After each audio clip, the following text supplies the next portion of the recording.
The art of gardening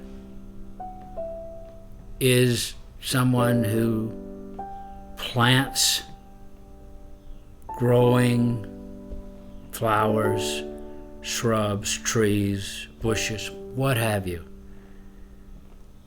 and grows it, as opposed to ordering 15 rhododendrons and planting them in a row. There are many variations on that. And somebody comes over and cuts the grass and trims the hell out of a plant that should never be clipped, but should be pruned and things like that. So there's a big distinction, gardener and landscape architect. And again, all have their place, but gardening here is not about, in my case, the perfect manicured lawn. Oh, I think everyone should garden. Oh, I just everybody.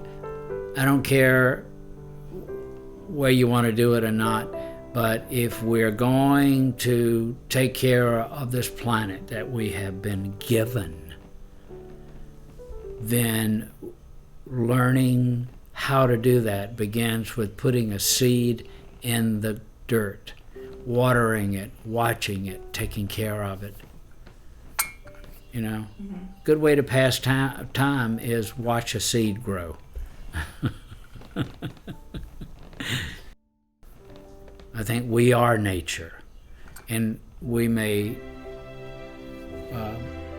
choose to do something, and I think that I advise people to look into what you're doing before you jump into it. And say, gee, maybe my role is to buy good produce and prepare it for my family to eat, or I should prepare the soil and maybe leave out the insecticides or leave out chemicals that are really harmful to everyone, including the animals, stuff like that. My friendship goes back quite a bit with Roland, and he and I enjoy being together. We enjoy being on the planet. We enjoy gardening. We enjoy talking about it. We enjoy doing it. We have fun, and I have great respect for the things that he's accomplished in his life. I knew his father, who was just a marvelous, lovely, gentle person. I remember doing the interiors for his office at New Enterprise, and he was a friend of my family. So we have a long relationship through family relations, and that's not to be sneezed at.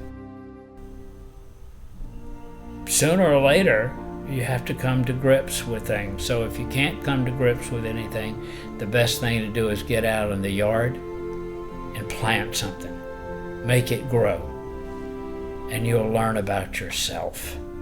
Of course, you'll learn about the weather, that the plant you planted is probably going to die because you didn't know you had to fertilize it with good soil, and you had to give it 6 hours of sun, and you had to water it, and you had to weed it.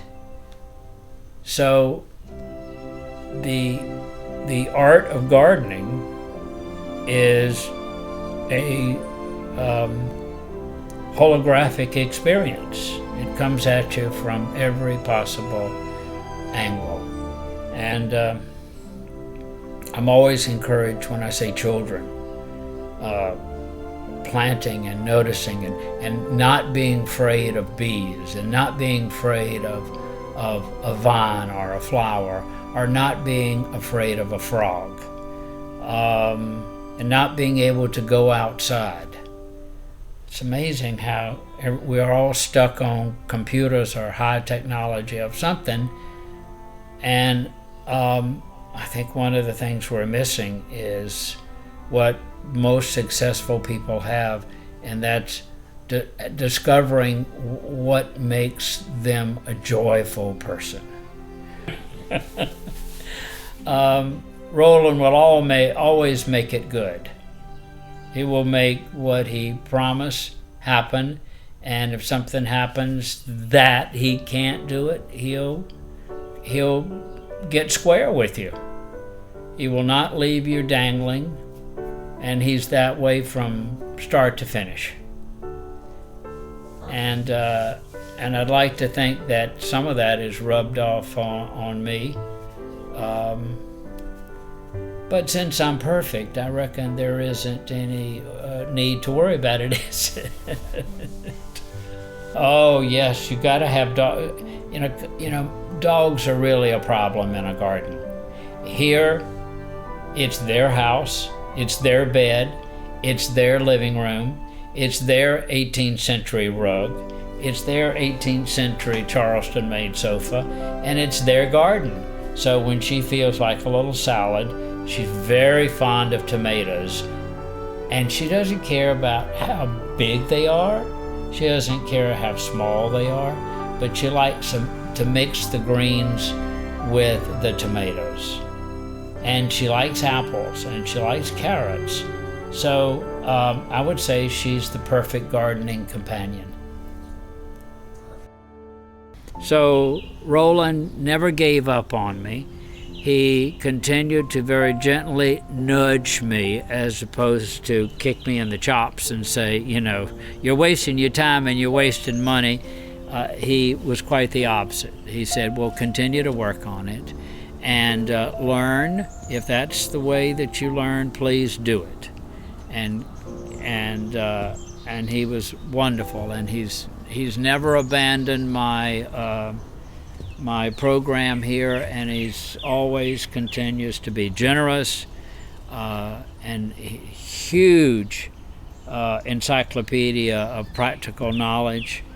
And if anyone has any interest in what he does, one of the greatest things he does is give you information, and I advise you to follow it. He's rarely wrong because he can't afford to be wrong. He has your best interest at heart.